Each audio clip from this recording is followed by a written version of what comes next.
ఇది రాగి దోశ అండి. రాగి పిండి 1 కప్పు తీసుకున్నాను, మళ్ళీ సూజీ రవ్వ 1 అరకప్పు తీసుకున్నానండి. అంటే క్రిస్పీగా రావాలంటే కొంచెం సూజీ రవ్వ ఎక్కువ వేసుకోవచ్చు. ఇవి అటు ఇటు కాకుండా వస్తాయి, మరీ మెత్తగాను రావు, మరీ క్రిస్పీగాను రావన్నమాట. ఈ 2 తీసుకుని కొంచెం పెరుగు వేసేసి, తర్వాత ఉప్పు, పచ్చిమిరపకాయలు, అల్లం ముక్కలు, చిన్న చిన్న అల్లం ముక్కలు, పేస్ట్ కన్నా చిన్న చిన్న పీసెస్ కింద వేసుకుంటేనే బాగుంటుందండి. ఇదేమో జీలకర్ర అన్నమాట. అల్లం కూడా ఇలాగ చిన్న పీస్ అన్నమాట, ఒక 1 ఇంచ్ తీసుకున్నాను. చిన్న చిన్న పీసెస్ కింద కట్ చేసేసి అల్లం వేసేసాను, జీలకర్ర కూడా వేసాను, పచ్చిమిరపకాయలు కూడా రౌండ్గా కట్ చేసుకుని వేసేసాను. గ్రైండ్ చేసిన దానికన్నా ఇలాగే బాగుంటుంది, అక్కడక్కడ వస్తూ ఉంటాయి ముక్కలు చక్కగాను.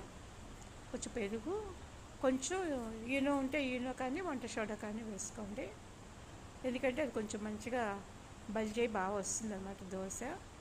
ఎంత పలుచగా కావాలంటే